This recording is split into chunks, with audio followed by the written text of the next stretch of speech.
কপাল হচ্ছে একটা ক্রাইসিস মোমেন্টে সবসময় ক্ষমতায় আসি। ইকোনমি যখন একদম খারাপ অবস্থায় চলে যায়, ডিভাস্টেটেড হয়, তখনই বিএনপি আবার ক্ষমতায় আসে। আসলে ফাইন্যান্স মিনিস্টার একা কিছু করতে পারে না, সরকারও একা কিছু করতে পারে না। We believe in partnership and team work. We genuinely believe in partnership and team work. এবং এটা ছাড়া কিন্তু অগ্রগতি করা সম্ভব হবে না। আর এই বিএনপি সরকারের কিছুটা যে আমাদের কপাল হচ্ছে একটা ক্রাইসিস মোমেন্টে সবসময় ক্ষমতায় আসি।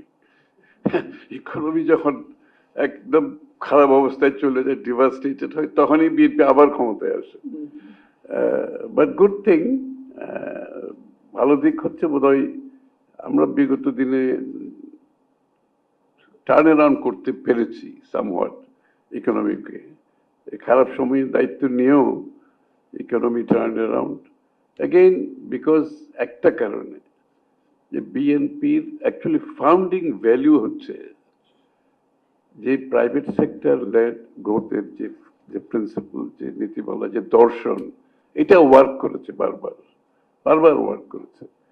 এবং এখনো কিন্তু কারেন্ট প্রাইম মিনিস্টার, বর্তমান মাননীয় প্রধানমন্ত্রী, ওনার কিন্তু পুরো ইকোনমিক পলিসির মধ্যে, চিন্তার মধ্যে, ভাবনার মধ্যে, দর্শনের মধ্যে যে পুরো বিষয়টা হচ্ছে প্রাইভেট সেক্টর ড্রিভেন একটা ইকোনমি হবে, যেটা তারা গ্রোথকে ড্রাইভ করবে।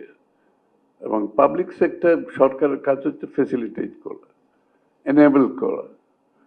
তো সেই কাজটা আমরা করার চেষ্টা করতেছি আপনাদের সকলকে নিয়ে। অনেকগুলো সমস্যা এখানে বলেছেন। আসলে পুরো বিষয়টা, it everything boils down to investment. আমরা যত কথাই বলি বিনিয়োগ ব্যতীত এখান থেকে বেরিয়ে আসার কোনো সুযোগ নাই। এবং আমি এটাও এগ্রি করি, অনেকে বলেছেন আপনারা, যে দেশের মধ্যে যদি বিনিয়োগ না হয় বিদেশিরা এখানে আসার জন্য যে ইনসেন্টিভ, যেটা যে তাদের যে কনফিডেন্স, সেটা হবে না। এবং বাংলাদেশের ব্যবসায়ীরা সেটা করেছে বিগত দিনে। আমাদের যে গ্রোথটা হয়েছে বিগত দিনে, সেটা মূলত প্রাইভেট সেক্টর ড্রিভেন একটা গ্রোথ ছিল। তাহলে বিনিয়োগের জন্য মূলত যে পরিবেশ দরকার, সেটা আমরা চেষ্টা করছি সেটা করার জন্য। এবং বাধাগুলো তো আপনারা সকলেই বলেছেন। বাধাগুলো কিছু কিছু বাধা এত ডিপ রুটেড, এখান থেকে বেরিয়ে আসার খুব সহজ কোনো কাজ নয় বর্তমান সরকারের জন্য। যে ডিরেগুলেশনের কথা আপনারা বলছেন, আমার বোধহয় 4.5 ঘন্টার বক্তৃতার মধ্যে 4.5 পৃষ্ঠা ছিল ডিরেগুলেশন। আমি ইচ্ছা করে ডিরেগুলেশনকে ফ্রন্ট অ্যান্ড সেন্টারে আনার চেষ্টা করেছি, একটা মেসেজ দেওয়ার চেষ্টা করেছি টু অল স্টেক হোল্ডার্স। এবং এটা বলাটা যত সহজ, বাস্তবায়ন অত সহজ নয়। That is also true. এবং আমরা কমিটি করেছি, আমরা ওয়েবসাইট করতে যাচ্ছি এখন। ডিরেগুলেশনের যে বিষয়গুলো, সিদ্ধান্তগুলো আমরা দিয়েছি, সেটাতে যদি ব্যবসায়ীরা কোথাও বাধাগ্রস্ত হয়, তা ওই ওয়েবসাইটে জানানোর জন্য আমরা বলেছি।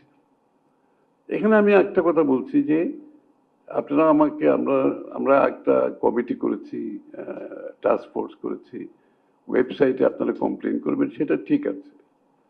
কিন্তু অ্যাজ এ ট্রেড বডি আপনাদের কিন্তু পজিশন নিতে হবে। এখানে যেখানে বাধাগ্রস্ত হচ্ছে সেখানে you have to take a position.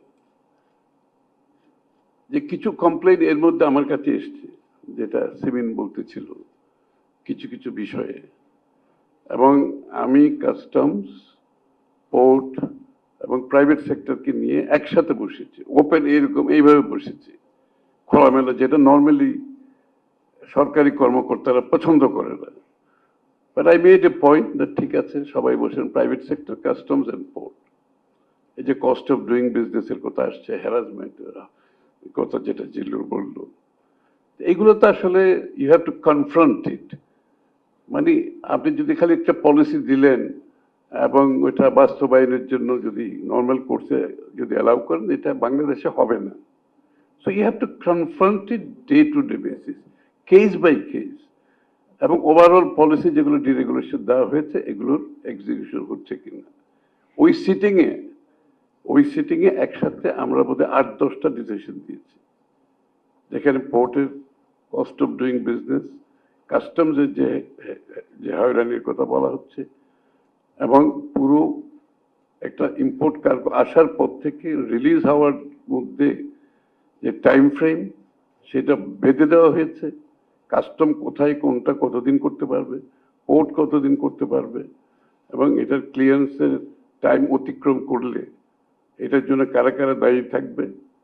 So everything is time bound.